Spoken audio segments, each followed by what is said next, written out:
ಜರ್ಮನಿಯ ಸ್ಟುಟ್ಗಾರ್ಟ್ನಲ್ಲಿ ನಡೆಯುತ್ತಿರುವ ನ್ಯೂಸ್9 global ಸಮಿಟ್ನಲ್ಲಿ CM Siddaramaiah ಭಾಗಿಯಾಗಿದ್ದರು. ವರ್ಚುವಲ್ನಲ್ಲಿ ಭಾಷಣವನ್ನು ಮಾಡಿ ನ್ಯೂಸ್9 ಗ್ಲೋಬಲ್ ಸಮಿಟ್ನಲ್ಲಿ ತಮ್ಮ ಆಲೋಚನೆಗಳನ್ನು ಹಂಚಿಕೊಂಡರು. ಈ ವೇಳೆ ಟಿವಿ9 ನೆಟ್ವರ್ಕ್ನ ಈ ವಿನೂತನ ಪ್ರಯತ್ನವನ್ನು ಶ್ಲಾಘಿಸಿದರು. ಜರ್ಮನಿಯ ಕಂಪನಿಗಳನ್ನು ಕರ್ನಾಟಕದಲ್ಲಿ ಹೂಡಿಕೆ ಮಾಡುವಂತೆ ಆಹ್ವಾನಿಸಿದರು.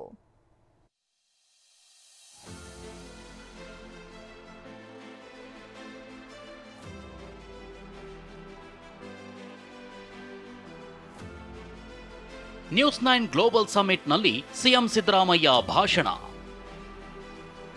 ನ್ಯೂಸ್9 ಟಿವಿ9 ಕಾರ್ಯ ಶ್ಲಾಘಿಸಿದ ಮುಖ್ಯಮಂತ್ರಿ ಸಿದ್ದರಾಮಯ್ಯ.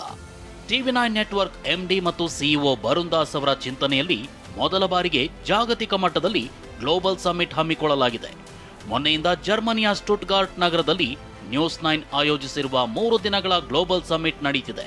ನಿನ್ನೆ ಕರ್ನಾಟಕದ ಮುಖ್ಯಮಂತ್ರಿ ಸಿದ್ದರಾಮಯ್ಯ ಭಾಷಣ ಮಾಡಿದರು.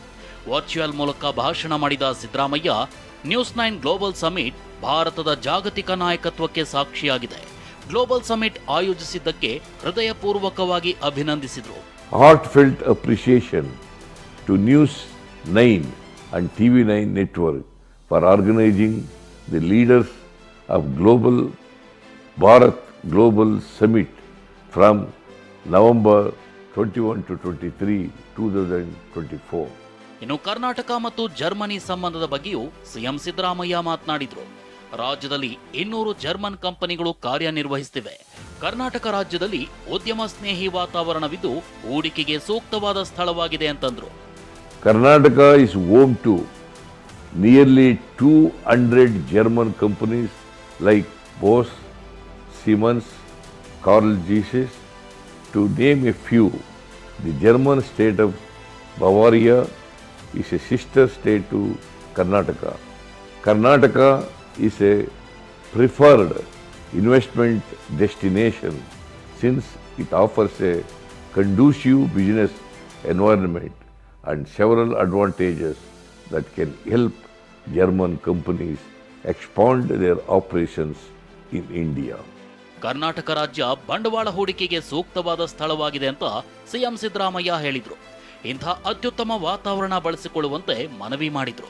Bengaluru, the state capital, is a global hub for technology and innovation, hosting 400 plus R&D centers. German companies can leverage this vibrant ecosystem to drive innovation, collaborate with local partners, and tap into the growing Indian market. Invest Karnataka 2022ರಲ್ಲಿ Germany ಪಾಲುದಾರರಾಗಿದ್ದಾರೆ. ಮುಂದಿನ February 11ರಿಂದ 14ರವರೆಗೆ ನಡೆಯುವ invest Karnataka 2025ರಲ್ಲೂ Germany ಭಾಗಿಯಾಗಲೆಂದು ಆಶಿಸ್ತೀವಿ ಅಂತ ಹೇಳಿದರು. We are also happy to note that Germany was an esteemed country partner for the state's flagship Global Investors Meet. Invest Karnataka 2022, the state would be keen to have Germany once again as a country partner for Invest Karnataka 2025, which is set to happen from 11th February, 14th February 2025. ನ್ಯೂಸ್9 summit ಮೂಲಕ Bharat Germany ಸಂಬಂಧ ಮತ್ತಷ್ಟು ಉತ್ತಮವಾಗಿದೆ ಅಂತ ಗಣ್ಯಾತಿ ಗಣ್ಯರು ಪ್ರಶಂಸೆ ವ್ಯಕ್ತಪಡಿಸಿದ್ದಾರೆ. Bureau report ಟಿವಿ9.